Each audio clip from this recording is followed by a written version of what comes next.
You're listening to Second Cut. This is the weekly podcast from thefilmmagazine.com, where we learn just how incompetent I am with technology. Sorry I made some mistakes in this video. I'm still getting a handle on exactly how to do all of the live stream stuff. But I'm Jacob. There's Kieran and Sam. Those are the guys. So we're going to jump into this episode about film scores now, including some of our fun technical ability. The technical problem talk. Hope you enjoy. Nope. Okay. Well, I can hear Sam on the live stream, so... Yeah, I can... Can you hear Jacob on the live stream? I sure hope so. All right. Says something now. Well, I think I fixed it, whatever it is. Jacob isn't the important one anyway, so... No. I fixed up the devices. I fixed the audio monitoring. So once again, shout out Holly for the Batman, the Whale. What were the other two? Across the Spider-Verse. And yeah, I haven't seen either of the Spider-Verses yet. Yeah. I'm so sorry. And Next to the Aisle for Bernard Herrmann. And North by Northwest. Right. You are back on the live stream, Jacob. So there you go. All right. Yeah, I think I don't know what Next to the Aisle. I will come to race. I don't know what it was using for my microphones. That's weird. And by the way, go read Holly's pieces on the Film Magazine. She wrote about Shelley Duvall and Twilight. So, I think those are probably two. While Kubrick's written about a lot, how much is Shelley Duvall focused on by comparison? And same for The Shining. That was her other one. Yeah. And of course, same for Twilight. It's rarely taken seriously as a piece of art. So yeah, it's worth having something written about it, and I'm glad that she did. Go back and listen to the old audio-only second cut where we did Eclipse or New Moon. New Moon. Which one? New Moon. I forget what order they're going. Yeah, we did the second one anyway. Yes. All right. Well, now that we are however long into this with audio issues, we can now get to Boys are back in town. The brunt of the show. So let's start with you, Kieran. You wanted to talk a bit about the history of sound and film and give us some insight on maybe this guy you've never heard of, John Williams. It's kind of a generic sounding name. I think I've heard of him in passing. He's a classical guitarist, isn't he? It'll never amount to anything with a name like that. No, he's a white guy. Like nobody takes white guy seriously anymore. You know, the three of us here, we have the 0 watches. So yeah, Yeah, I just wanted to make sure before we dive in and go, oh my God, look how amazing, these film scores are, that we do kind of appreciate the fact that, back in the day, before we had synchronized sound coming in 27 with jazz singer, actually, I think there was one or two kind of like shorts experimentally kind of doing it, but it kind of had its big premiere in the jazz singer in 1927. And I mean, when that happened, there were reports that people were just like rushing out. There's the big premiere of it, and all the kind of the industry bosses were there, and they played it. And midway through, people were rushing out and phoning up like all the studios, going, "You have to change everything right now. The entire thing has switched." Yeah, Babylon has that scene where they call and say, "It's like the scene from Back to the Future." MGM. It's me, your cousin. I got this new sound you've been looking for. Yeah. I mean, and that is following actual reports that it was literally overnight, like within hours, every studio just went down. It took Britain a year and a half to get to it with Blackmail and Hitchcock. And even he filmed Blackmail originally without sound in such a way that he kind of got the idea they were going to ask him to do it with sound so that he could like redo it without. Yeah, it's still a silent film other than there being like sound, isn't it? Kind of, yeah. But even then, he's still playing with bits and playing with sound. Like the main character who's killed somebody and is kind of trying to hide the fact, she stabbed somebody there at the breakfast table. And there's a knife there on the table in the bread, and he's like, "Oh, would you like to cut yourself some bread?" And Hitchcock plays with the word knife. The person says, "Use the knife, cut yourself some bread." And in her head, subjectively goes like knife, knife, knife, and it gets gradually louder. So even then, he's playing around with stuff that you just couldn't do 3 years beforehand. This was just impossible. But even, the common thing is we call it silent cinema, but silent cinema was never silent. You always had pretty much probably about a year afterwards it started, I guess, for the Lumiere brothers premiere film. They didn't have this, but all these cinemas and Nickelodeons had essentially a pianist or a kind of little organ. There was companies that made them. And you'd have either a pre-given score or, sometimes people would make their own up in time to whatever was being shown on the screen. And you would have live accompaniment. So it was never quiet. And there are people now that are doing, shows of these old silent films with live accompaniment. Abattoir every year, which I can't go to this year, and all the tickets sold out within about 4 hours. Always used... I know. They're just like, we need a bigger cinema now. Every year, at least they used to. I don't know if they are doing it this year, but they got a load of silent short films, and they got somebody in to. His job was he composed film music for all these silents, and they had like an hour and a half every year of playing these live accompaniments to these silent films, and it's great fun. And these people are ridiculously talented to do it. And then when you get to 27, obviously, we can now have sounds and music with it. That was the whole point of the jazz scene, was the fact that we can have essentially a song and dance film.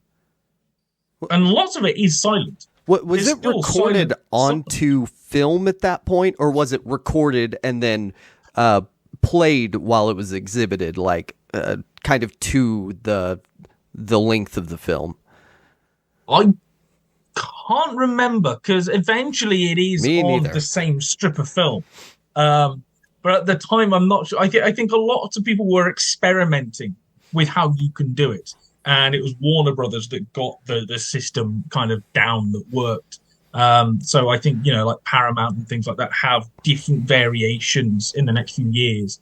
And essentially it's just one that survives and becomes the leader, and everyone else follows that example when it all comes on the one film strip. So yeah, it's just an awareness that, and I think, to be honest, with film and in general, we pay an awful lot of attention to the visuals, but the music and the soundtracks that a lot of the time is doing a lot of the heavy lifting.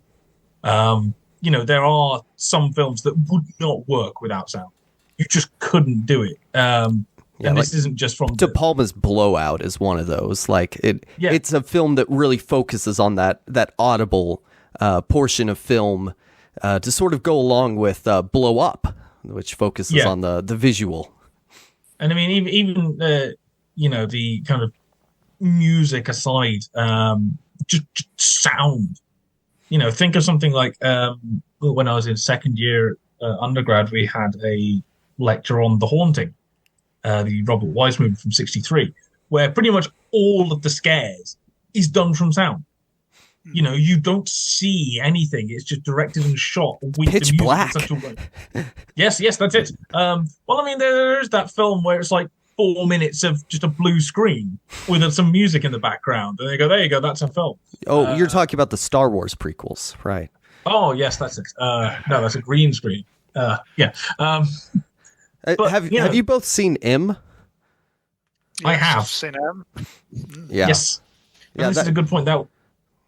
Definitely one of the most significant, like, early sound films. That it's got the leitmotif that I can't remember how to whistle. Hall of the Mountain King, Grieg. The narrator, off-camera sound. It has some silence leading to sudden noises. Yeah. I mean, that's the thing. It's like it's kind of film where it is almost, it hasn't quite left with sound era behind fully, because there's stretches of, like, as you say, complete just nothing going on, which kind of makes everything, when the sound music kicks back in, all the more kind of impactful. And I was lucky enough to see that at the BFI last year. On big screen. That was quite a special night. And I hadn't seen it since university, I don't think. But yeah, it's because sound, when it came, film may be like a primarily visual medium. There's no exaggeration to say that when synchronized sound and kind of scoring films came in, that was like revolutionary. It did like change everything forever. in the 2016 documentary Score, which I've seen about 2/3 of and just haven't had time to watch the rest. At the start of it, they have lots of interviews with composers like Christopher Young. There's got Marco Beltrami in it, and all these guys. But they also kind of intersperse it with the rough history of sound. And one of the things that I hadn't kind of really thought of was one of the key early scores, that for King Kong, in terms of kind of a big orchestral score for this. And now, with me watching so many kind of really short kind of 50s sci-fi and horror movies, it's just like, it's the horn sections that do most of the work. There's all ba, ba, ba, ba, ba, and it's that sound on all of them.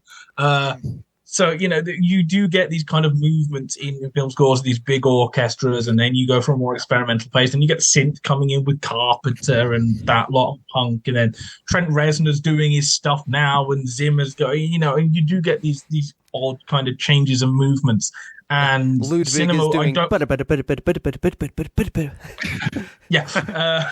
And I think there is a case to be made of, I wonder how long cinema would have lasted as kind of one of the biggest kind of industries and art forms out there if we hadn't got synchronized sound. Yeah. It would be completely different than what it is now. And that technology to be able to do that, I think, is one of, if not the most significant things in the entirety of film, and possibly just the 20th century in general. Yes, world wars and all this kind of thing, but I think adding of synchronized sound has to be up there for one of the most significant things that has happened, because it changed an entire medium and the entire cultural global art form ever. It's the equivalent of suddenly painting now has color. That's why we have TikTok. Yeah, we wouldn't be doing this. Nope. It completely changed the entirety of the landscape of possibly the world, I think, and we shouldn't underestimate that. Anyway, yeah. How does John Williams play into this grand history? How does probably the most famous film composer of all time play into this? Well, he rough background. He started up really from. His father was a jazz drummer who played with some quartets around, and he's got an older sister and two younger brothers that do play on his scores. But he was born. Let me get a date. February the 8th, 1932, in Queens, New York City. He just went to high school. He at one point was in kind of playing piano in the U.S. Air Force, piano and brass. So he was in kind of service in the Air Force. When he eventually left, he went to Eastman School of Music. I'm getting all this from Wikipedia, so I've made very copious notes. Well, I used a book for Morricone, and it has 1928 to no ending. Oh. Yeah. I'm assuming this was published before he passed a few years ago. Yeah, it's from 18 by Eliza S. Wong. It's the Spaghetti Westerns, A Viewer's Guide. Yeah. So Williams was working alongside people like Bernard Herrmann and Alfred Newman, and he starts scoring, and actually performing on scores by people like Bernstein and Mancini and Goldsmith. I think he's actually playing the piano in West Side Story as well. Which is kind of like the film score equivalent of Jackie Chan being in Enter the Dragon with Bruce Lee, It's just like, he's like, welcome to being another person. And he does some, he starts getting a lot of films in the kind of the 60s and things like that. I think the earlier one I've seen is The Rare Breed, which has Jimmy Stewart in it. And it's quite funny. I was just randomly watching it, and it comes up with, I think he's down as scored by Johnny Williams instead of John Williams, and you just go, is that the same guy? And you look it up and go, yep, that is the same guy. And then you actually listen to it and you go, lots of woodwinds, lots of kind of like call and response. If this isn't John Williams, I'm leaving. And Sam, please tell me you have early work published under Sammy Sewell Peterson. If only. Yeah. It's one of those kind of things. But eventually, kind of in the late '60s, he starts picking up the Oscar noms for things like "Goodbye, Mr. Chips," and there's some other stuff that he did. Valley of the Dolls, he did. He won it for score adaptation, apparently, for Fiddler on the Roof, and he did Images, the Robert Altman movie as well. Realistically, he's doing all these things and he's getting noms. He did like Poseidon Adventure and Tower Inferno, these big ones, but I think really the key moment is when he teams up with Spielberg for the Sugarland Express in '74.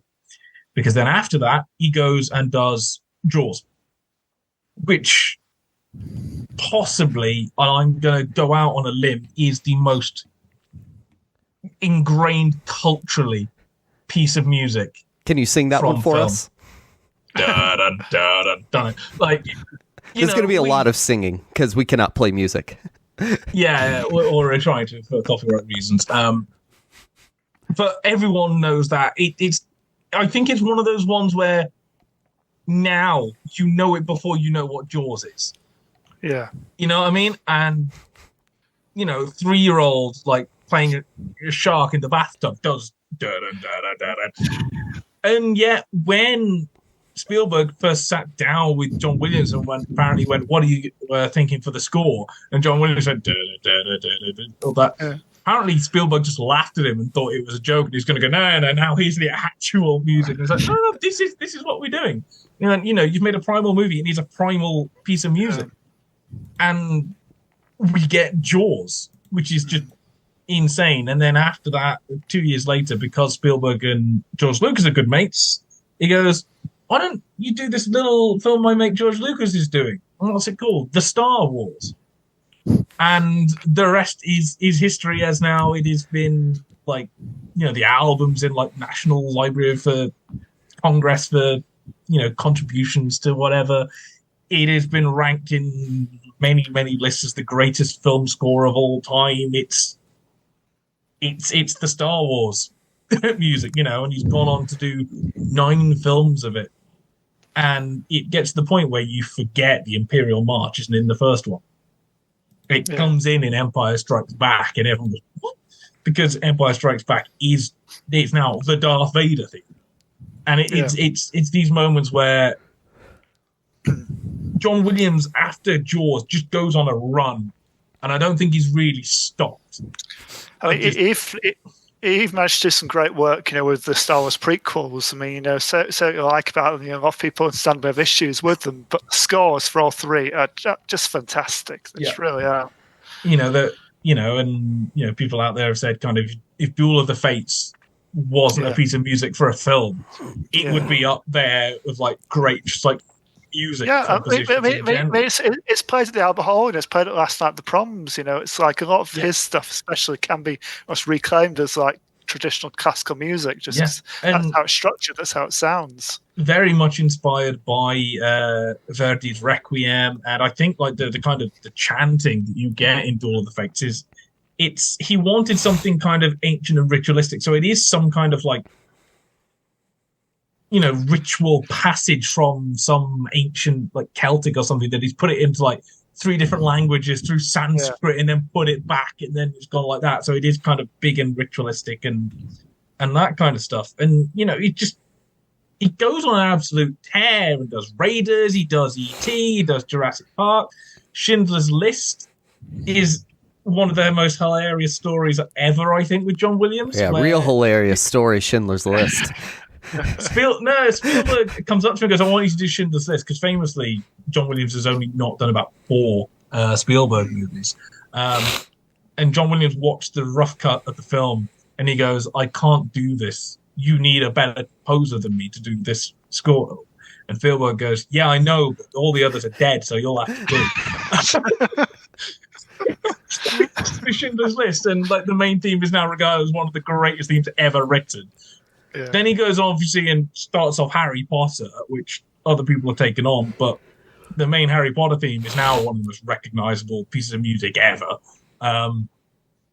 It's one of those where it's just almost anything he kind of breathes is instantly like just classic music, even above film soundtracks. It's just beautiful pieces of music. There was a thing that he was going to retire this year after Dial of Destiny came out, to focus on more orchestral, just like general classical works. At 90, you can take a rest now, mate. You don't need to do anything else in your life.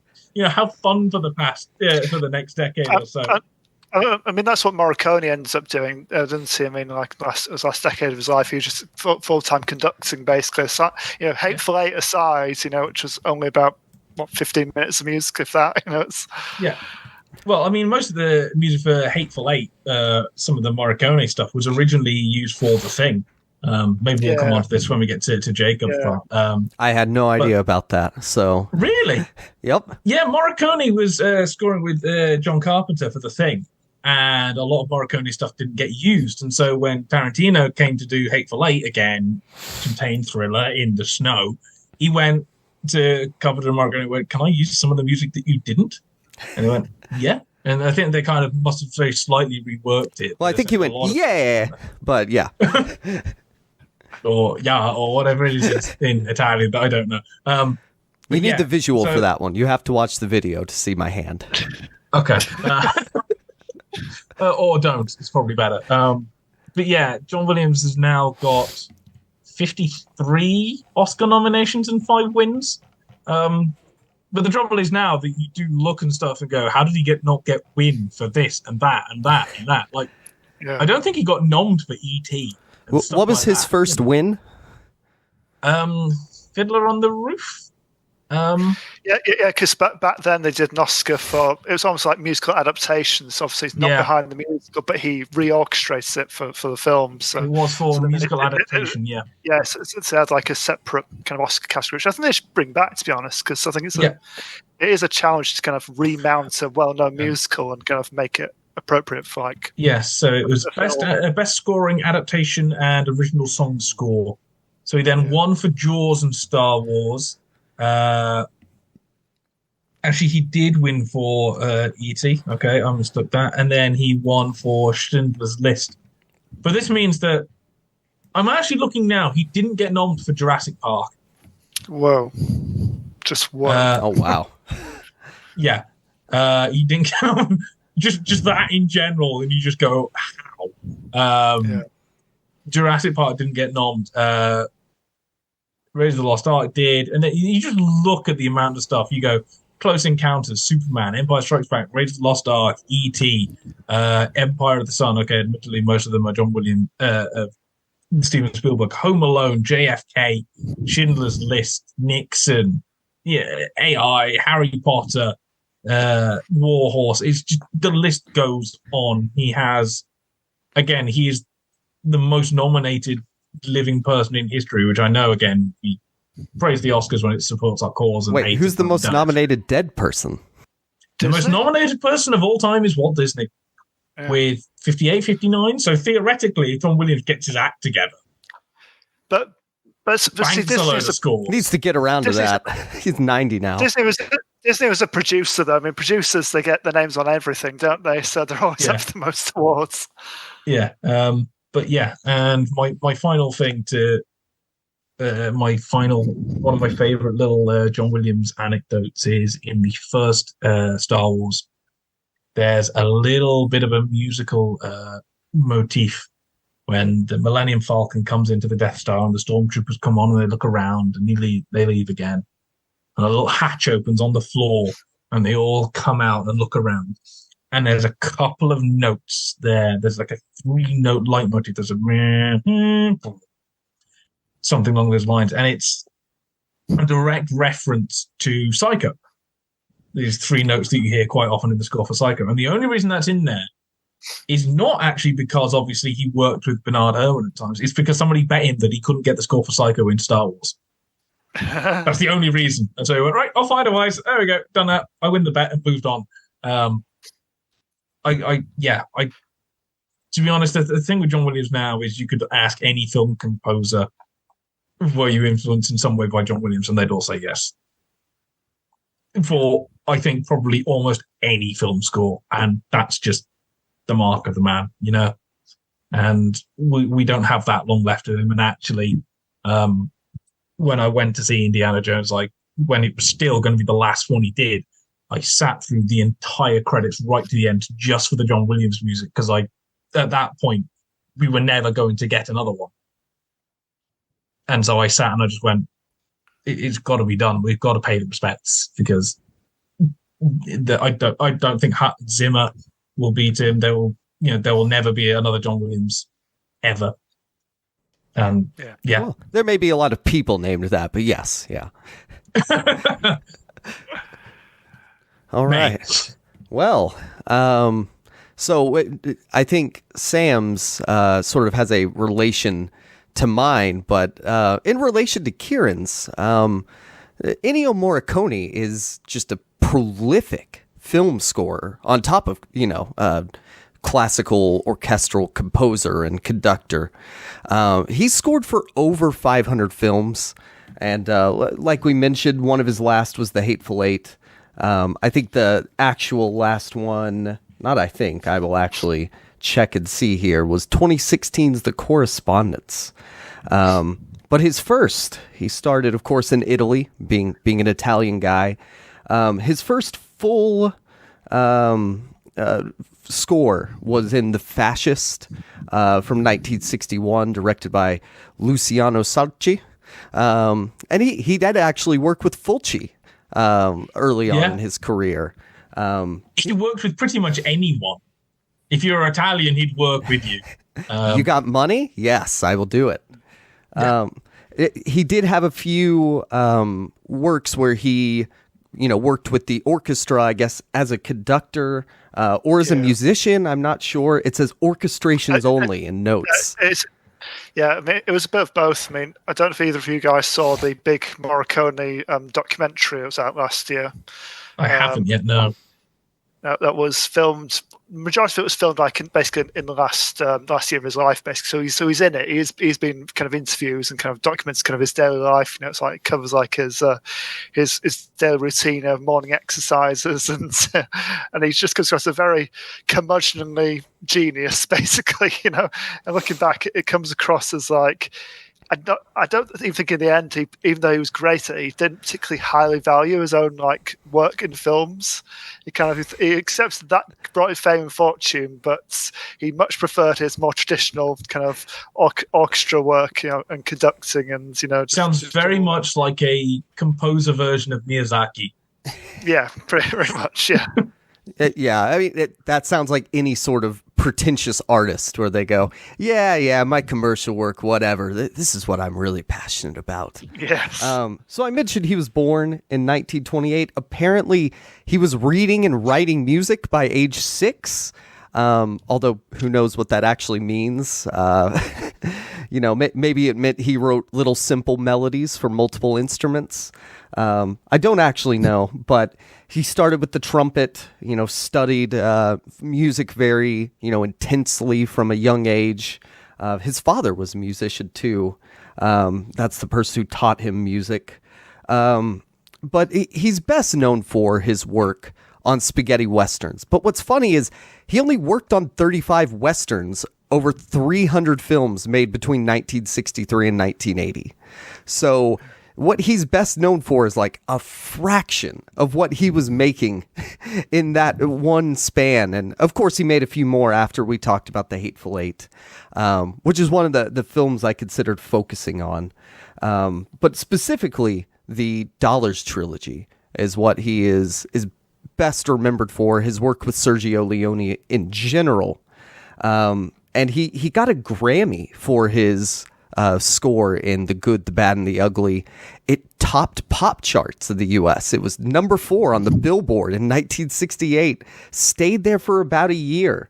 I mean, it's just crazy what he was able to achieve as a classical composer making film music. An Italian film composer as well. This is not like a big Hollywood star. This is somebody that's come out of doing cheap thrillers and pretty much just like anyone that he's just going around. He might as well just going around the sandwich board going, we'll score film for food, Yeah. And you look at the early years and he's doing like 10, 15 scores a year. Yeah. Yeah, we can all insane. attest to just how like grimy and low budget so many of those Italian films were in the 60s. And specifically for the Dollars trilogy, they didn't have sound on set. We talked about the history of sound earlier. It didn't look like Babylon where they had someone stand under their mark. No, it was, yeah, we'll do that all in post. We don't have the budget. Yeah.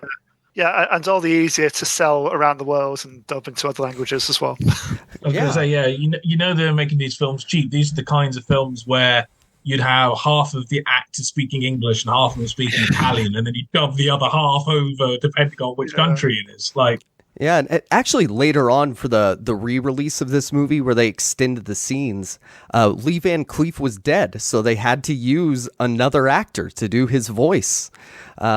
I think like there's one scene where he goes to a Confederate camp to learn about the location of Bill Carson. That's not Lee Van Cleef talking. That is, I guess, someone doing an impersonation. I don't know exactly what you would call it, but I think one of Morricone's funny stories, I learned that he had worked a little bit with Quentin Tarantino on Kill Bill and Inglourious Bastards. And he said he saw Django Unchained and was not impressed. This is from The Hollywood Reporter. To tell the truth, I didn't care for it. Too much blood. Which, Tarantino's biggest inspiration is Leone. The whole thing is blood, violence. Like that's sort of the key feature of those spaghetti westerns is how dark and violent they are. And he went on to say that I wouldn't like to work with him again on anything, he told students in a music, film, and television class at Rome's, I don't know what LUISS is, but I guess it's a school in Rome. According to Italian media reports on Friday, he said last year, this is continuing the quote, he said last year he wanted to work with me again ever since Inglourious Bastards, but I told him I couldn't because he didn't give me enough time. So he just used a song I had written previously, which, oh gosh, which one of those songs? I can't see the movie over there, but there's like an impossible to find spaghetti western that the opening song in Inglourious Bastards is from. And that one stars Lee Van Cleef. It's a fun movie if you can get a hold of it. Sounds about right. Just looking at the Hateful Eight, Tarantino confirmed that the film would use 3 unused tracks from Morricone's original soundtrack for the film, titled Eternity, Bestiality, and Despair, as Morricone was pressed for time while creating the score. The final film also uses Morricone's Reagan's theme from Exorcist 2. But the funny thing is, The Thing was actually nominated, I think, for a Raspberry for Worst Score, and then The Hateful Eight wins Best Score at the Oscars. The Thing, John Carpenter, which amazingly was Morricone's only Oscar win, I want to say. Yeah, so I have that here. He was nominated for Days of Heaven, which I didn't know he did that. The Mission. Everyone was convinced he was going to get it for The Mission. He was flown out to LA. Literally, all his family were there. They read it. He'd been told basically it was in the bag, and I can't remember what won that year, but it wasn't The Mission. Yeah, the Mission, The Untouchables, Bugsy, Milena, and then he was given an honorary Academy Award in 2007, which, I mean, that's not really a win. That's the Academy going, you have a huge body of work. We've never given you anything. Here you go. And then, he's nominated for... That's the Academy going, you're going to be dead soon, and we want to give you something. Yeah. And then The Hateful Eight, he does that, wins Best Original Score, finally. And like Kieran said, he was still reusing music. Tarantino, on top of not giving him enough time, Morricone said he places music in his films without coherence, and you can't do anything with something like that. But what's funny is Tarantino has been his biggest proponent, like in the film industry. I mean, as far as like film directors go, he's the one who's like, yeah, Morricone is the guy. He is the peak. Forget John Williams. It's Morricone. Yeah. And that's actually... Which makes it all the funnier that Morricone clearly found him insufferable just to work with. I mean, just kind of try kicking and screaming inside these projects with him. I think he just wants to be left alone. It's like not do. kind of that much Hollywood stuff towards the end of his life. I think he just had enough. Yeah, Tarantino said, as far as I'm concerned, that this July 2011 interview with, or sorry, January 2016 interview with Rolling Stone, he said, as far as I'm concerned, Morricone is my favorite composer. And when I say favorite composer, I don't mean movie composer, that ghetto. I'm talking about Mozart, Beethoven, Schubert. And the author goes on to say, the impact of Morricone's music remains legendary. No other composer was so able to adapt and at creating an indelible, unforgettable atmosphere. And I think that's what makes The Good, the Bad, and the Ugly, out of his 500 movies, that's what makes it so special. It really brings the atmosphere to the film. I listened to a few other Western film scores from a few different, decades, ranging from like the 40s to the 60s. And so many of those are the classic orchestral sound. In The Searchers, there is the sort of nylon string Spanish sounding guitar, but it's rhythmic and it's just there to underscore what's going on with the brass music and the trumpet and the woodwinds. I listened to Red River. That's a great soundtrack, but it's very much a sort of classical Hollywood score. And Magnificent Seven has a great theme, but it's still in that vein. And what Morricone did was he brought in those unique instruments, I think.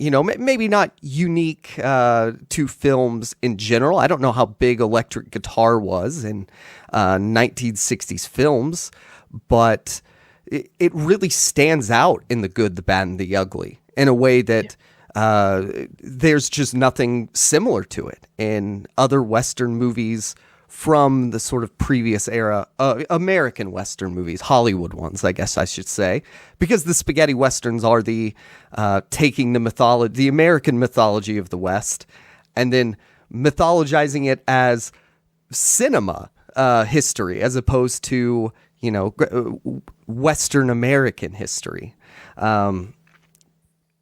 And so the big thing with The Good, the Bad, and the Ugly, there's three major pieces and one that is sort of played on across the film. And by the way, I did read I found this article. It is from, if I could find it, this guy's WordPress, Oysen Carlin, Audio and Music Production. I'll throw it up here. I read it. I'm not, music literate these days. I played band in middle school, but you have a guitar behind you. Yes, the days of like really understanding music, specifically sort of orchestral music, far behind me. I was going to say my GCSE music I got 10 years ago, and as much as I've tried to keep in, like going to concerts is about it. Yeah, I can play chords, I can pick out tunes, I can read tabs and play songs, but that is about it. I'm not advanced in any way. But the main theme, of course, The Good, the Bad, and the Ugly. It's got three different sort of features within it. It mimics a coyote, and I also think a sort of native like war cry, which I don't see mentioned often, but that's the wow, wow, wow. Yes, and like you gotta have the call and response. Yes, absolutely. Well, we've been struck for copyright now. We should be. That was spot on by me.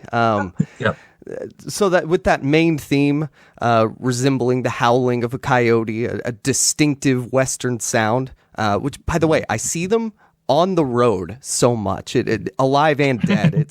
It's very sad. What do you ever hear them making that sound? No. I hear dogs making similar howls, but the coyotes is so distinct. But yeah, he incorporates that sound with the call and response, and like Jaws, it's just a 2-note trill, right? It's wah wah wah wah wah, and it's simple. It doesn't stray too far from those sort of simple, I don't know, melodies, whatever they are. and each character has their own distinct instrument that represents them within the song. So it's a flute for Blondie, or the man with no name. Although upon watching this, I contend that this isn't actually part of the Dollars Trilogy universe, that he's playing a completely separate character who just happens to be very similar to the Drifter. I've seen it called a prequel, but it's just so different in story and tone that I'm not convinced it's exactly the same. And then and he's the good, by the way, the bad, Angel Eyes, Lee Van Cleef's character. He gets the ocarina.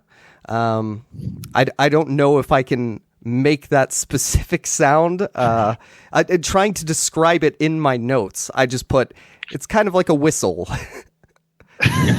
Go play Zelda. Moving on.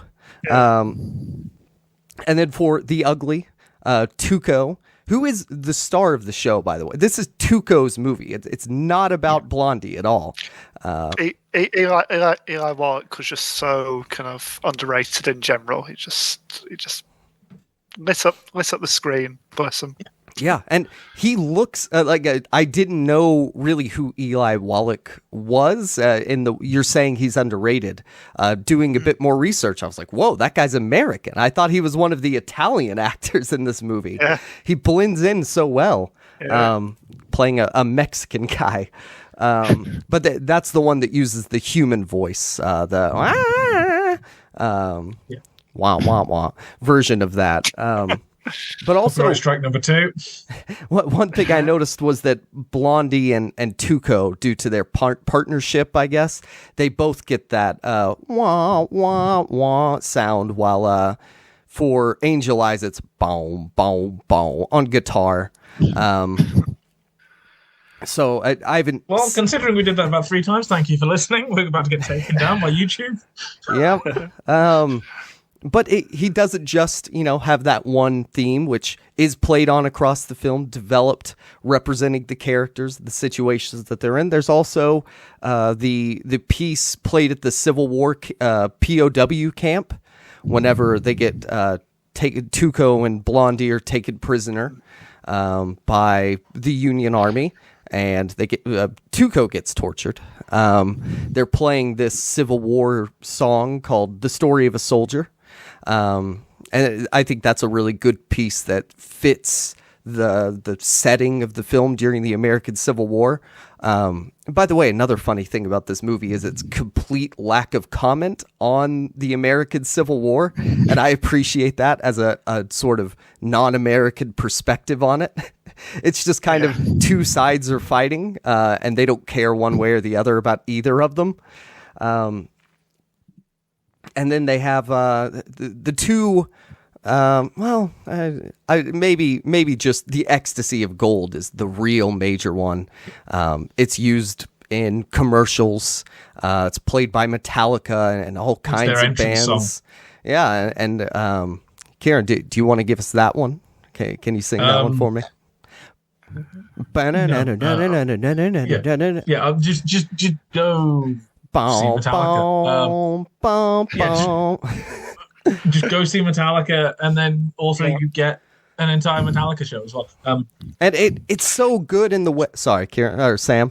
I mean, I was just going to say, I'm going to talk when I come on to Hans Zimmer how indebted and influenced he was, by to Morricone, but to the extent that in the third Pirates of the Caribbean, he literally does his own take on that kind of general theme, like the face off on the beach, with Davy Jones and the East India Trade Company guy, when they're all lining up basically for their face off on the beach. It's got a very, very it isn't the same music, but you know what he's doing, you know what he's referencing.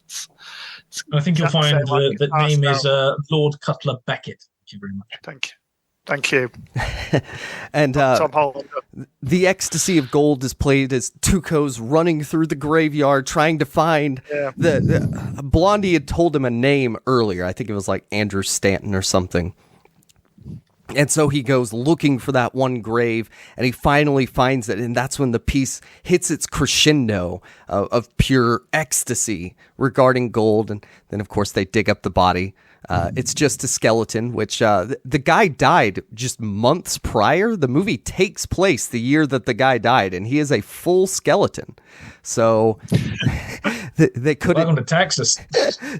Actually, it's in New Mexico. I learned that as well. I assumed it was in Texas prior to actually like reading about it. But yeah, it's down south somewhere. Yeah, exactly. Not in the UK. And so, or Italy. Yeah, it's in Spain, really, if you think about it.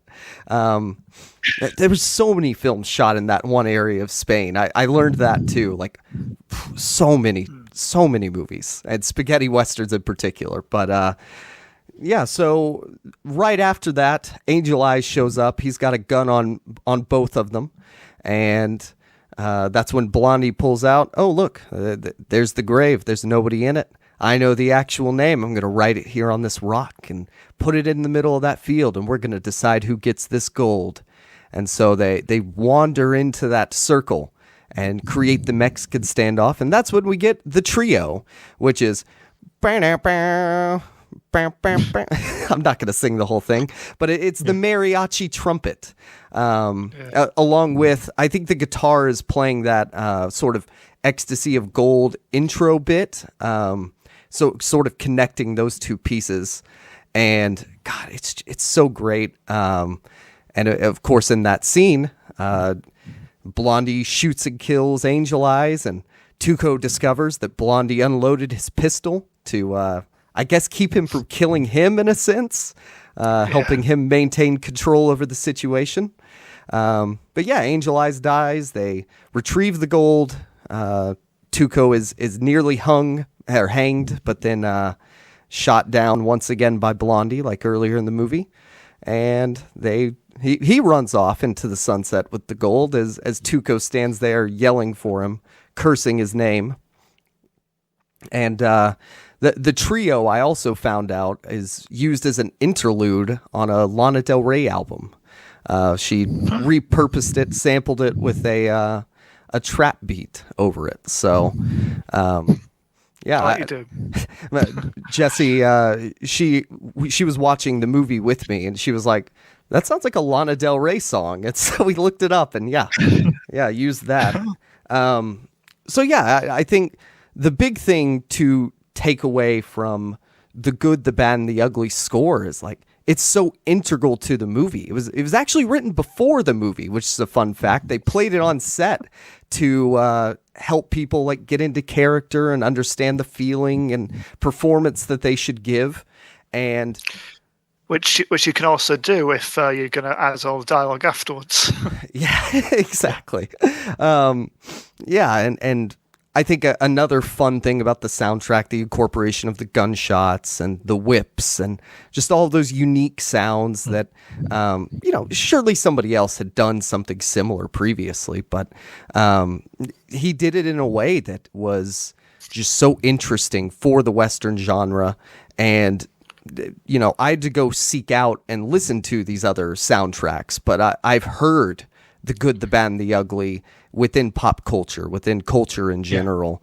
It's so influential and important. The title, we use the title constantly, in the Anglosphere, at least. I don't know if in Italy they use the Italian phrase very often, but it just easily for me the best film score. As much as I love Star Wars, and the Jaws one is great, I love it. Somehow we've got this far and haven't mentioned Lord of the Rings, which I personally think, despite John Williams, is the best film score for a film. Anyway, on The Good, the Bad, and the Ugly, my two notes are, I think one of the things that Morricone does well is that a lot of the instrumentation is, until kind of big orchestra builds up, it is quite minimal.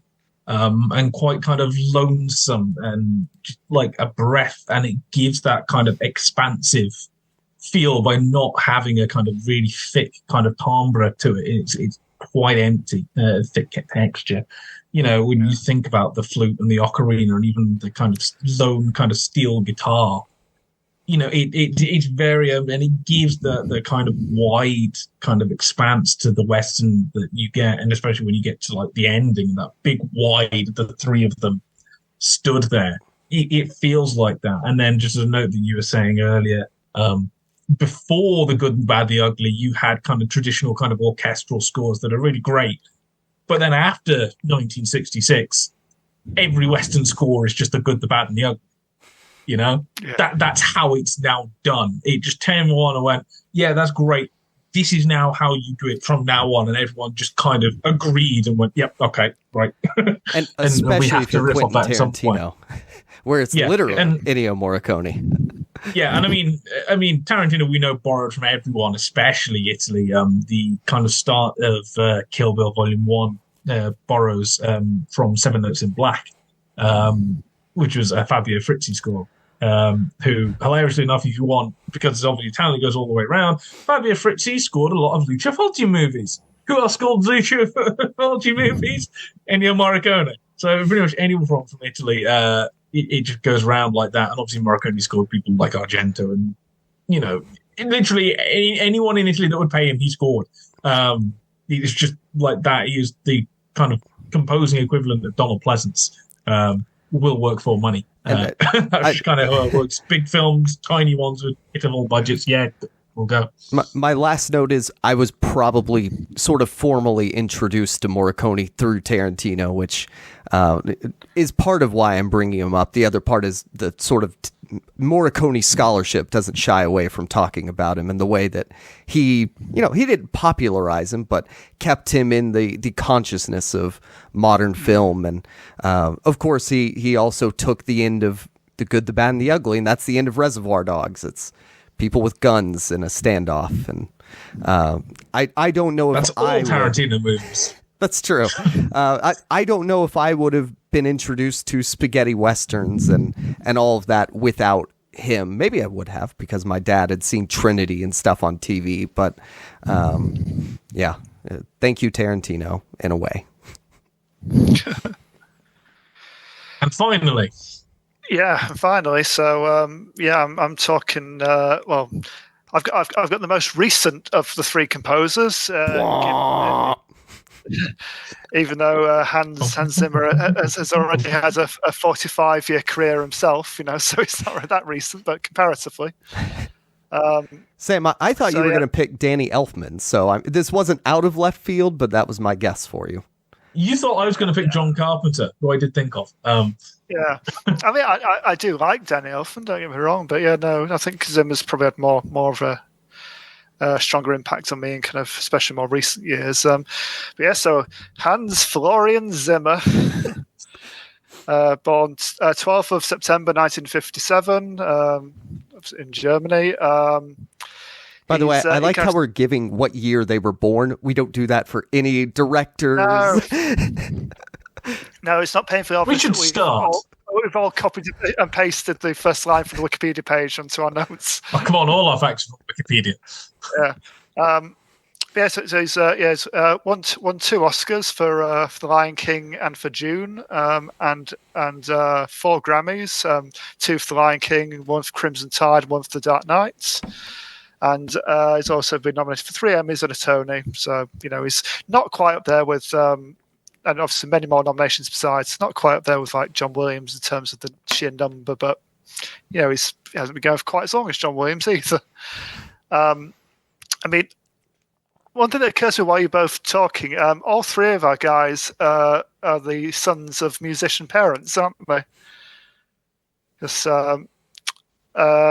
Hans Zimmer, his mum was a pianist, and his dad, in his own words, was an abysmal jazz clarinetist. I guess it helps you be a good musician when your parents can teach you early on. Like my niece, her mom is a teacher, and so she can already write letters and read a little bit at 4. Apparently Hans really resented piano lessons, which his mum insisted on him doing, when he was young, because obviously that's kind of the upbringing she had, and that's how she got to where she was. But he really resented playing other people's music and being told how to play the piano, when he just wanted to go off and do his own thing and create his own kind of work. Apparently, I'm not sure if it's still the case, but for a long portion of his career, he couldn't actually read sheet music. Yeah, I think even now he uses programs to kind of set out his notes and stuff. He used like a software to assist him in terms of like actually putting the notes down, and manipulating it and stuff. So he likes using technology for that kind of thing. But he began his career in the 70s in a number of bands. So it didn't start off as like a serious composer. He was in a variety of like electronic and new wave bands. He was in the Buggles briefly. He can be seen in the famous video for "Video Killed the Radio Star." The first music video on MTV. He's the miserable looking guy in black on the keyboard. Side note: that's also how Joe Pesci started his career, just playing in bands. Yeah. Also, how Danny Elfman started. Yeah. He's in Oingo Boingo. Didn't Danny Elfman appear at Glastonbury a couple of years ago? It's like very possibly. Special appearance. I think so. Yeah. Basically ripped his shirt off and got a guitar out and just started just thrashing around. It's like, good on him. I mean, yes, why not? Yeah, I'm gonna go with yes. So he worked with the Buggles. He worked with the Italian group Charisma, apparently, and he was the featured like synthesist on in that band. So I think he was with them for a while, and he worked for another band, Helden, who with Warren Cann from Ultravox. So he got around. He never stuck to one thing for too long. He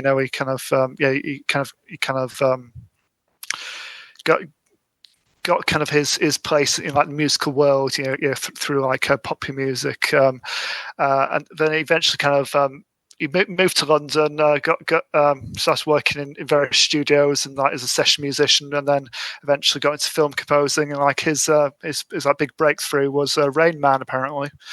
After that, things really like took off for him. So from like the late 80s onwards, especially into the 90s, that's when he became like the Hans Zimmer kind of what we know and love. One of his more obscure things. I was at Coachella. I was thinking of sorry, James. You did something that you guys will be able to see that we won't. Yeah.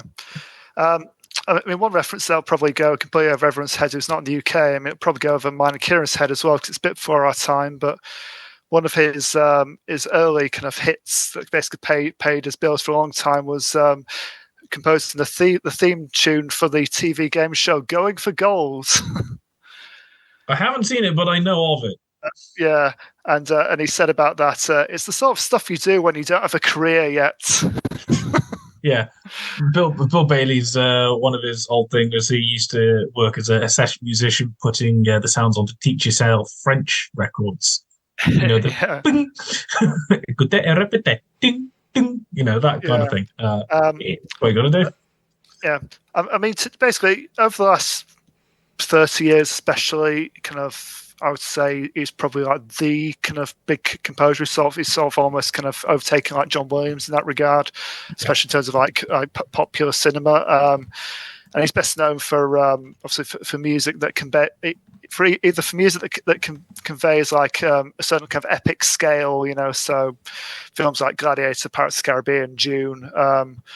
Kind of his kind of memorable kind of genre work, especially like superhero films, especially like Batman Begins, Man of Steel.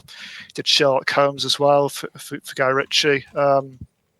And then the odd kind of was that him kind of score? I mean, you forgiven for forgetting, even though he got the Oscar for it, that he did The Lion King. That he's obviously everyone thinks of like the songs, composed by like Elton John, Tim Rice, but the score for it, and like all the kind of the African music in that. I mean, he discovered Lee Bohem, and got him obviously to sing that iconic, like opening kind of chants, And like just earlier this year, he randomly did "Are You There, God? It's Me, Margaret." It's like the guy who does like big epic music. It's brought into this like really intimate little kind of coming of age story. So he is versatile. There's probably his more kind of sonically kind of experimental kind of work is kind of probably most interesting, like especially stuff he does with Christopher Nolan. So things like Inception, Interstellar, and Dunkirk. I mean, he's a big fan of like dropping a bit like Morricone to an extent. I mean, this is where the comparison comes from. He likes dropping like a weird kind of instruments into like a quite traditional kind of orchestration. So he Wonder Woman's theme in Batman vs Superman is on an electric cello. That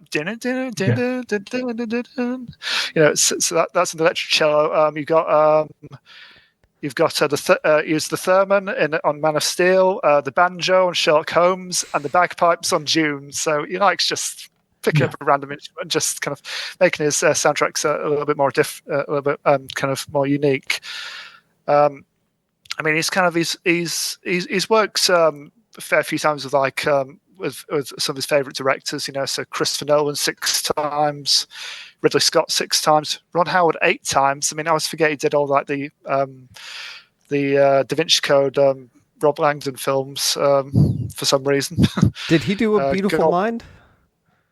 I think so. Yes. He did Gore Verbinski 6 times and Denis Villeneuve 3 times so far, including the upcoming Dune Part 2. He did the Ring soundtrack? He did the Ring soundtrack. Wow.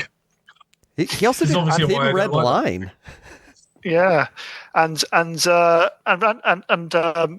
go back to Morricone, he did a Rango, the Gore Verbinski's animated Western that's like... that's a bit like Mad Shane. Max too. It's a bit like Shane meets Chinatown, but everyone's in a Western town and they're all lizards.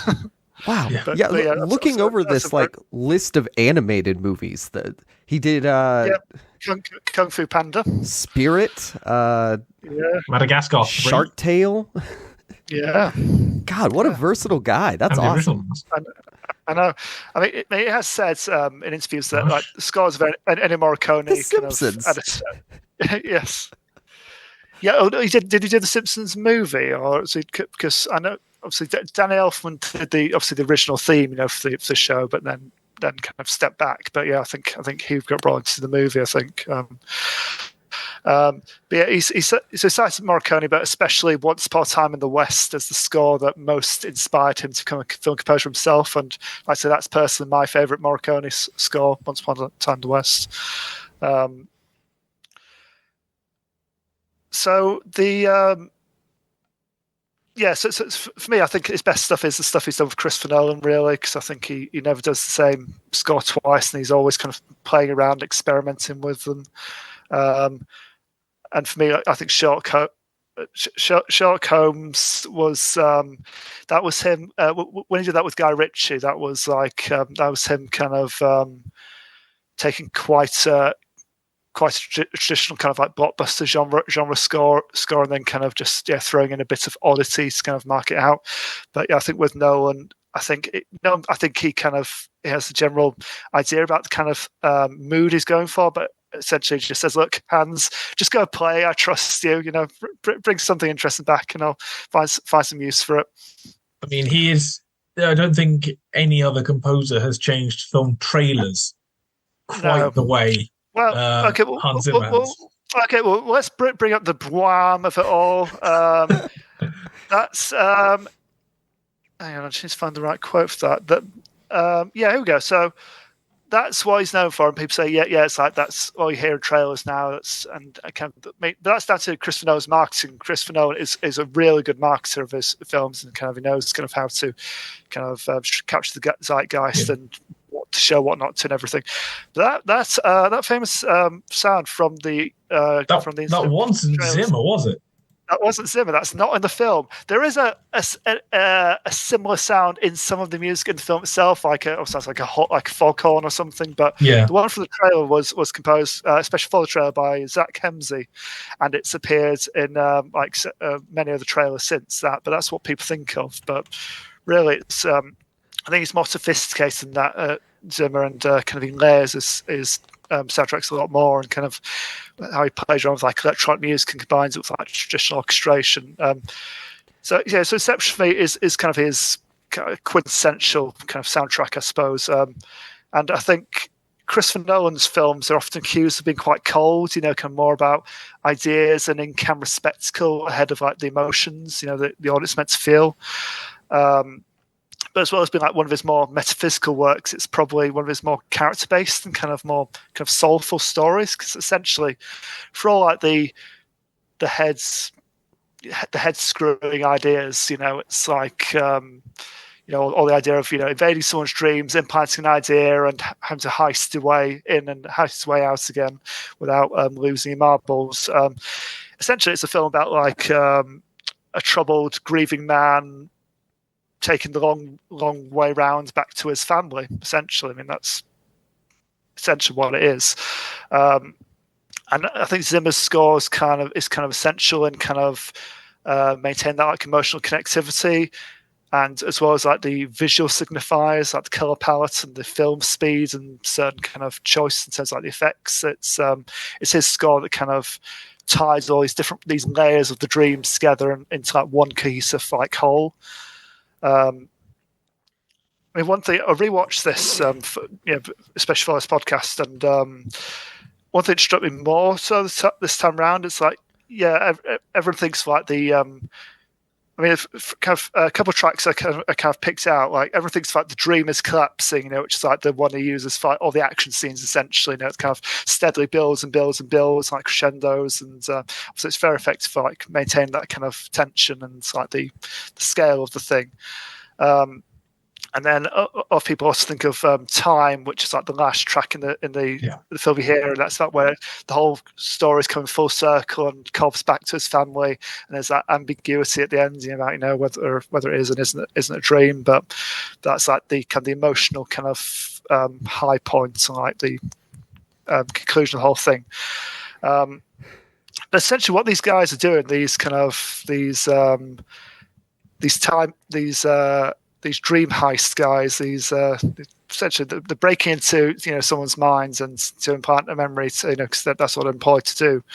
The target is Robert Fisher, played by Cillian Murphy, who's like the put upon, very troubled kind of son of a billionaire kind of energy baron, and they're trying to implant the idea to, when his dad dies, to kind of split up his empire. So essentially all these other slightly smaller engine companies can swoop in and kind of, still be kind of competitors in the field. Essentially what they're doing with him, they're lying to him to implant this idea. They've got to, what I gather is his dad, played by Pete Postlethwaite, one of his final roles, basically, I think it is as simple as it sounds. He detests his son. He doesn't care about him, doesn't love him, and he just wants to. And he is kind of disappointed, that he hasn't become like more like him over the years. But they kind of implant the idea that it wasn't his disappointment in him. It was his father's disappointment in the fact that he was trying to be him. So kind of to provide him with like a bit of catharsis and kind of provide him with like motivation to kind of to do what they want to do. And that kind of comes to a head with like Hans Zimmer's track, which is titled 528491, which is the code that Cillian Murphy's character puts in the safe to, in theory, to see his father's last will in testament, but in reality, he gets a message basically that his father always loved him, that he treasured this paper propeller thing, from this image from their childhood. But it's a really tragic track because it's like from Cillian Murphy's like performance and from kind of everything they've been through and everything. It's like he's getting this catharsis, and there's a reference earlier on saying they talk about how to pull off this heist, and they say we all yearn for reconciliation, for catharsis. We need to make him believe that my father accepts that what I create for myself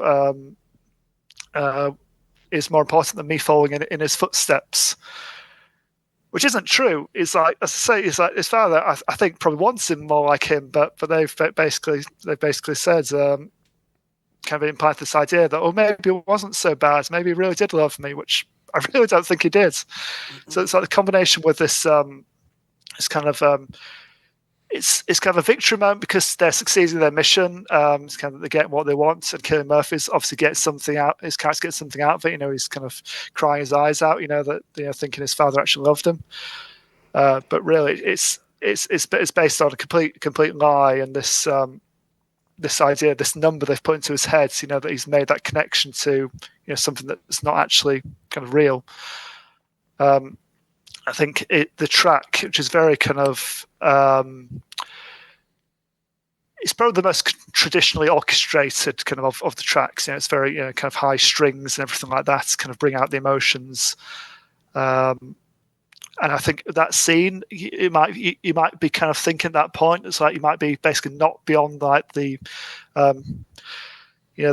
team size at that point. You might think, oh god, they're horrible. They've got this really screwed up person, to just believe this lie, But you kind of his kind of score kind of the emotions carry through, so you're with him at that point. You think, oh, maybe this is so bad. Maybe this is giving him some kind of a release to an extent. I don't know. I mean, he does use like he manipulates like electronically, quite a bit throughout his scores, and it might be quite traditional to an extent, and then he'll tweak them a bit and make them a bit weird. I mean, firstly in Inception, he uses Edith Piaf's Je ne regrette rien quite prominently, and use the timing in that and a couple of notes from that throughout and weaves it into a score. I mean, I think there was a video kind of deconstructing it like a few months after the film came out, and they kind of almost like saying it's like, is Hans Zimmer plagiarizing Edith Piaf? And Hans Zimmer was like, well, no, that was completely intentional. I had it in my mind from the start. And Christopher Nolan wants him to take it out at first because he kind of thought, well, we've got Marion Cotillard in this film and she has just played Edith Piaf and got an Oscar for it. It's like, people might not be making that connection. But he kind of persuaded Nolan and said, no, it's too key to it. It kind of weaves throughout and kind of works real well, kind of on an emotional level for the film. Sam, I don't want to jump on anything you're about to get to, but does focusing on the soundtrack this time, do you think the music gives any clues to the answer of, is Leo in a dream or is he in reality with the top spinning? I mean, the track, kind of you hear it at the beginning and end of the film, and it does sort of seem to waver a bit along with the top, just before it cuts to black. It's almost like the tracks on like a knife's edge, and it's almost like it does. There's like a clean break at the end. I mean, to be honest, I always think people are asking the wrong questions really about Inception. It's like, it's never going to be concretely answered. You can read it however you like. I mean, I always think if you want to know if it's a dream or not, I think they probably focus on the wrong. The end scene with the top isn't the key one. The one you want to focus on is much earlier on, where Leo drops the top in the bathroom after he wakes up from testing that really powerful new drug. And it's not even his totem. It's Mel's totem, which he's using throughout. Yes, it doesn't work for him. Who knows?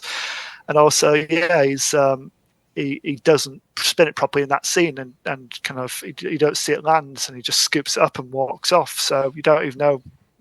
He could have been dreaming at any point of it, to be honest. But at the end of the day, it doesn't really matter. I mean, it's about the. Because again, I think Emma Thomas, Christopher Nolan's wife and producing partner.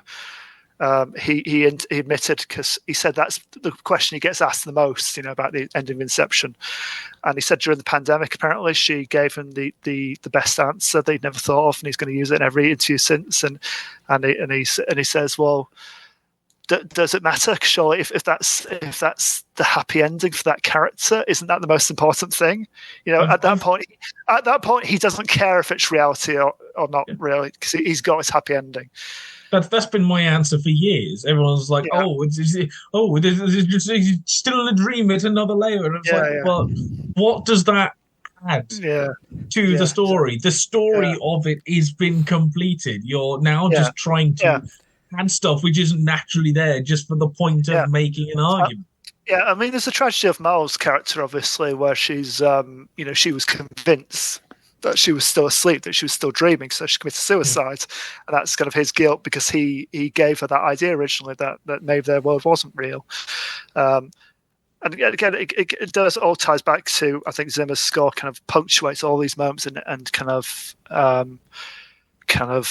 dials everything up. Because I think without the music, it would feel quite clinical, and it would be very ideasy and very kind of impressive intellectually, but I don't think you'd quite have that connection in quite the same way. I mean, I was just gonna say, I've always, you know me, I'm not the biggest Zimmer fan in the world, especially his kind of more recent stuff. He's obviously done a lot of stuff in the past, which is great, and now, to me, it kind of all sounds like he's just got the string section on a keyboard and gone, vum, vum, vum, vum, vum, vum, there we go, that'll do. And a lot of the time, especially with things like Dune, he won the Oscar, but I couldn't give you a single note from Dune at all. Not even the bagpipe. Not even the bagpipe bit. So I forgot there was bagpipes in it. Wouldn't know. But he doesn't. I don't think he now creates scores. I've heard it described as soundscapes, and that's what he does. It's an atmosphere rather than an orchestration, and he's very good at that. I'll give him that. But I am very much a traditionalist. I want my orchestra. I want my leitmotifs and my melodies flopping around and stuff. Is the musical soundscape really inferior to a more traditional music piece? I mean, it's just a different way of using it. Yeah, it works, and I'm not going to give him that. But at the same time, I'm there going, I couldn't tell you a single note from anything like that. But there's so many where, it feels like music to me. And I like music, but I'm just opinionated. So go back to Morricone, kind of putting like an electric guitar like when you don't expect it to. There are like a few quite distinct kind of guitar riffs like throughout, and they're provided by the Smiths' Johnny Marr, who I was lucky enough to again see that time when I saw Zimmer, because he. It was a really interesting show actually, because he basically worked pretty much through his career, and just he was there throughout, just holding the whole thing together like a front man for this most incredible bands, he kind of so he's on keyboard throughout, and then it was like, and we'll bring some guest stars. So here's Johnny Marr to do a track with me. Here's Lee Boehm to do a track with me, and he was just kind of. Because I think it's one thing like sitting in a studio, kind of making your score and kind of or conducting your orchestra and everything like that. Obviously not by no means easy, but it's one skill. But it's kind of go back to almost like his rock star days and kind of front an orchestra, but like a front man of like a rock band. So he was like playing keyboard throughout, but often multi-instrumental. He was a multi-instrumentalist at the time, so he was playing keyboard, and then for like the Man of Steel theme, he kind of did like the main kind of few note thing on the keyboard, and then reached over to wave his hand at the theremin, to make the weird screechy sound, and then like he ended one track on the keyboard, then immediately jumped up, grabbed a banjo, and then started playing Sherlock Holmes. It's just the transitions like from one to another was incredible, and it really brought across like his versatility and like the number of kind of different things he's tried kind of over the years. So that's I don't know why, but I'm picturing a less grotesque Phantom of the Paradise. Yeah, pretty much. Not far off that. I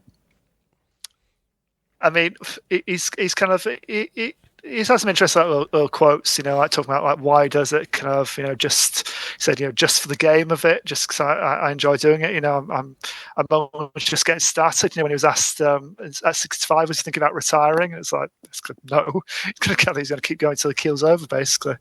If he wanted a music pun, he should have said just for the bell of it. But yes, exactly, yeah. Just on that very quickly, I'm going to ask a question about Zimmer's future. Yeah. Considering he jumped in to score No Time to Die, and considering there are continuing rumors that Nolan is going to direct the next Bond, will there be a reuniting of Nolan and Zimmer for the next two Bond movies? I would imagine so. If those rumors are true, that would be. Are they rumors or are they fan casting a director? I mean, he's very publicly expressed his love of the Bond films. They are his favourite movies, hence Inception, hence Tenet, which are just Bond movies. But to be honest, I can't imagine Eon and whoever owns Eon now. Is it still Sony or is it MGM now? I thought it was Amazon now. Oh, okay. Yes, it is, because Amazon bought MGM, didn't they? Yeah, okay. Anyway, Yeah. I can't imagine So them grand. giving someone like Nolan enough stylistic freedom, really. The rumors are that is essentially one of the main sticking points of how much freedom Nolan gets. Considering Oppenheimer was literally Universal bought him off Warner Brothers and went, "We're going to give you a load of money. You do what you want. Just make a movie for us, and we'll go off your name." Part of me really hopes he does it, because at the very least you're going to get a spectacle. Sam, I'll let you get to your next quote, but also on his future, this is how I learned Mufasa the Lion King prequel is coming out, which somehow features Timon and Pumbaa. Directed by Barry Jenkins. Yeah, what a weird movie that's going to be. And like, how long do not groundhogs, whatever Timon is, and warthogs live? Like, what the fuck? Yeah. Pumbaa is apparently going to be played by Seth Rogen. He already was in the first one. He was. Was in it? the live I blocked that first one out of my mind, to be honest, because it's just the '94 version, but with worse animation. Yeah, pretty much. Sorry, Sam. But because newsflash, photoreal animals can't emote. Yeah, they're very unsettling. What's your next quote? I mean, yes. So he's been quite kind of self-deprecating, kind of over the years. Like, I mean, just talk about like what he did to do the Edith Piaf thing. In the Inception soundtracks. Like, I had to go and extract these 2 notes out of a recording. I love technology, so it was a lot of fun for me to go and get the original master out of the French National Archives and then find some crazy scientist in France who would actually go and take that one cell out of the DNA. I mean, he did have, just, this isn't related to Inception, but just a random quote of, I think an interview talked to him about, asked him about why does he use a banjo on Sherlock Holmes? Which is, again, I've got mixed feelings about the director Sherlock Holmes, but his score for it is very fun. He talked about, he says, the definition of a gentleman is someone who knows how to play the banjo, but refrains from doing so. Does that mean I need a banjo? That sounds like something you'd say about bagpipes, too. Yeah, probably, yeah. Yeah, I mean, I'm not sure if I've a whole lot more really on Zimmer, but he is one of my favourite composers. So I love all the stuff he does with Nolan. Back in the day, I loved obviously a lot of Ridley Scott. Things like Gladiator, especially. I don't think anyone kind of any modern composer really can make anything sound quite as epic as he does. And it sounds like he actually appreciates his film work and isn't like, well, that's not my real stuff. Yeah. I wouldn't say he'd ever dismiss it, because that's basically all he's got. What's he going to fall back on? Oh, I much preferred when I was like a session musician for a band. The video killed the radio star. Obscurity. I mean, the Buggles had like some, they've had some staying power, but I don't think any of the other bands he was part of really. That fondly remembered.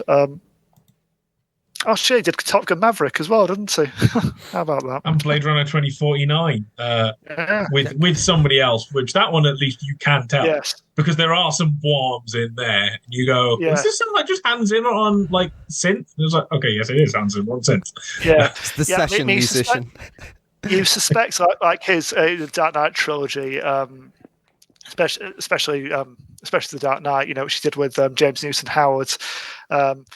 And for the longest of time, weren't eligible for Oscar nomination until they backtracked on that, because apparently you can't have 2 composers up for the same prize for some reason. But anyway, you suspect in that one that like the more experimental, uncomfortable stuff, especially the Joker music, of all that kind of electronic scraping sounds and like eerie kind of whirring and stuff. That feels very Zimmer to me. That those kind of tracks, anything to kind of get under your skin a bit. That made me look up that there's the film composer union is the premier organization for music creators working in visual media. or the Society of Composers and they're called the Society of Composers and Lyricists. They are the premier organization for music creators working in visual media. So Yeah. I guess we'll complain to them about not being able to have two composers. Yeah. I mean, that was back 2008. I mean, I don't know whether they've changed the rules since. Wouldn't be surprised if they had. But Nice. yeah, looking forward to many, many more compositions from Mr. Zimmer. I mean, funny fact, a couple months back, I just remembered this actually. I went to see an orchestra play a medley of Hans Zimmer and John Williams music, which was quite special. And they married quite well together. Might be surprised to hear, but not so surprised to hear. yeah, I don't know. It's just because they are very different. They've got very different takes on film music, but probably achieve the same effects just in different ways, I suppose. Before this all stops, I do want to just quickly go. I do realise that we have not, I think, name dropped a single female composer in an hour and a half. The joke composer Hilda. Yeah, he's won the Oscar. I can't pronounce the surname. I'm sorry. Gotthilda? Something like that. Yeah, people like Rachel Portman, Anne Dudley, Debbie Wiseman, and that. They are all. I have not listened to their stuff enough to be able to kind of identify them, but I know the names and know that they are very well regarded. And Hilda. Nope, seeing the name in front of me doesn't help either. Yeah. To be fair to me, we've named the only 5 composers I can name. So Hilda Guanajuato. I don't know. Anyway, she did. She did. What she did as well? She scored with Sun, hilariously enough, which is like proper like drone metal, where almost like there's about 4 notes over about 5 minutes. It's hilarious. Yes. Of course, she did Tower and Women Talking. So yeah, she had a very good 2022 as well. James says not allowing the same composer to be nominated twice would be why Williams wasn't for Jurassic Park, as it would be the same Oscars as Schindler's List. Good point. Good point, James. Would they be a year apart though? No, they were 93 both. They're both 93. Jurassic Park was 92. No, it was 93. Was it? Yeah. How come they're 92 then? Oh, a lot of stuff. I'm like completely losing my mind. Yeah. No. So I've always put down 92. Yeah, they're both 93, and because Spielberg needed the therapy of editing Jurassic Park after filming Schindler's List all day. So I'm looking at the Oscar eligibility rules as far as like, can you only have one composer nominated per like movie? So the work must be the result of a creative interaction between the filmmakers and composers or songwriters. A score must be created specifically for the eligible feature-length motion picture and comprises a minimum of 35% of the total music in the film. But you could have an appeal if it's less. I would like to point out that some of those regulations on kind of reusing music is why Howard Shore wasn't nommed for Two Towers, because a substantial portion of it was used in Fellowship of the Ring, so he didn't get nommed for Two Towers, though he did for Fellowship, and he did win for Return of the King as well. Well, in cases such as sequels and franchises, the score must consist of more than 80% newly composed music, which does not contain any pre-existing themes borrowed from previous scores in the franchise. The work must be recorded for the use in the motion picture prior to any other usage, including public performance. Which I suppose makes sense for Williams' scores, like the special Star Wars and Indiana Jones, they obviously got the main themes in there and obviously opening, closing credits, but otherwise, they're pretty distinct, the kind of the individual soundtracks, I suppose. But before we wrap up, shall we all go around and name our favourite scores from each of these 3 composers? Sure. I'll start. The Good, the Bad, and the Ugly is one. Star Wars, the original that I refused to call A New Hope, for Williams. And oh gosh, I mean, I was looking through the list of Hans Zimmer, and like, it's so many things, so many movies. But I'd probably go Pirates of the Caribbean. Like, I love the music in that movie. Yep. I mean, he only really did the second and third by himself. Oh, okay. Yeah. The first one, he was musical supervisor, and it was one of his proteges who did Klaus Badelt, wasn't it? Yeah. That's the one. And he said that guy did a terrible job. It's my turn. Yeah. Well, I think he was kind of working on several other things, so he kind of got the main bits down and went Klaus Badelt polished it up. Thing. Yeah. Polish it up, and which is why on the soundtrack it comes under Klaus Badelt. Yeah. Well, then I'll go with Pirates 2 then, because I like that one. Oh yeah, I mean, you get all the Davy Jones stuff in that, all the organ music. I mean, and the Kraken with tentacles. Yeah. Kieran, what about you? John Williams, I'm gonna have to say Philosopher's Stone, because I've grown up with it so much. My parents, like, bearing in mind I was like 4 or 5 when it came out, my parents had the CD of it. And like, when we were on holiday, that's what they used to play when we were going to sleep. I used to play it when we were going to sleep. So like, yeah, it's ingrained in me on a personal note. So despite Star Wars and everything, it's going to be Harry Potter. For our American listeners, that's the Sorcerer's Stone, in case you're confused. The reason for the change is genuinely the producers didn't think the American audience would know what a philosopher was, and therefore Sorcerer was better. That's not like a kind of joke that we say. That is the genuine producer reason, which I still find hilarious. Morricone, yes, I will say Good, the Bad, and the Ugly, because it's so much. And for Zimmer, I probably Pirates of the Caribbean. Again, we had the original, the first one on CD as well, so I played that. And if that is discounted, I will say Inception. Yeah. Okay, yep. So for Zimmer, yep, I will say Inception, because I think it's perfect score, and I've listened to so many more. I've seen the film plenty, but I've listened to the score so many more times. Just as a piece of music, it's beautiful. Morricone, Once Upon a Time in the West, definitely, because I think that's. I know that's if it's. He used a lot of the same kind of tricks as like Good, Bad, the Ugly, but it feels more kind of grand and epic, so I kind of enjoy it a bit more. And Williams, really tough. I'm going to say Superman. Because John Williams is like, here's a list of 40, choose one. Yeah. And it will change depending on what day you wake up, you know. Yeah, I mean that's just to bring it back to him one more time. Just another impressive thing about it. He did manage to think up 2 new, really distinct and memorable themes for superheroes who already had iconic themes. You know, so after Danny Elfman did Batman, after John Williams did Superman, Batman Begins and Man of Steel both had great, really memorable music in them. So good on that man.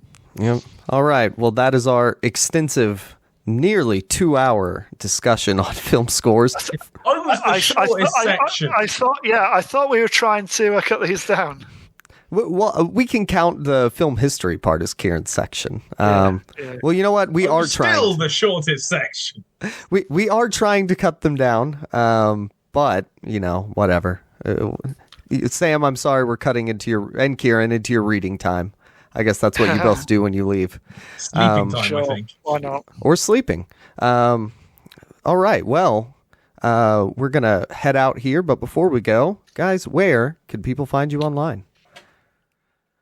You can find me at SSB Thinks Film, at the Film Magazine, where we've got a lot of... we're going into Scorsese Week. I think it's Scorsese Weekend.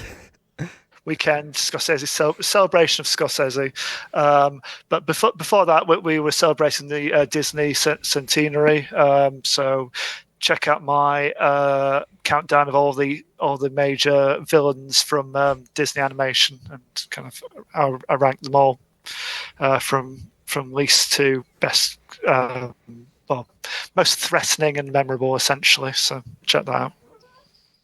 And hopefully you don't find me anywhere. If you do, I'm K Judgmental in the various places across the webs.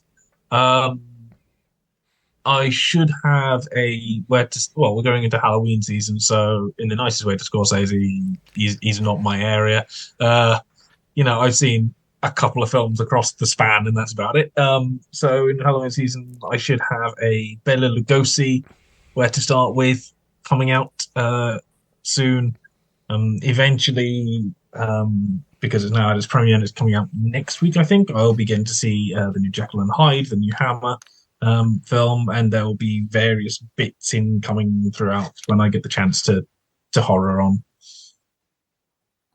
Nice. And you can check out so for Disney 100, to go back to that, we did a ranking of all the Pixar films with the contributions from a lot of our writers, and I think I did 2 of the Toy Stories, both the Monsters movies, and Finding Nemo, so you could go read those and everyone else's contributions as well. And then upcoming, I have, what is it? Taxi Driver retrospective review and so insert Scorsese here.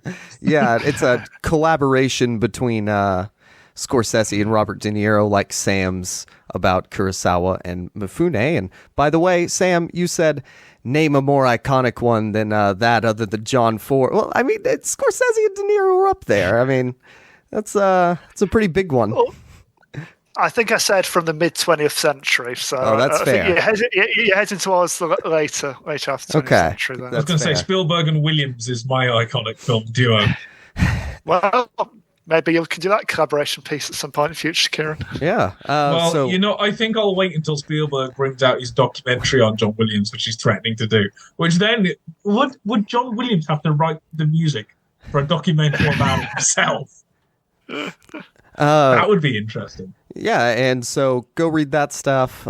And also you can find me at Jacob Film Guy on whatever places I'm on. And shout out to James for watching this live. Thank you. Joe, Holly.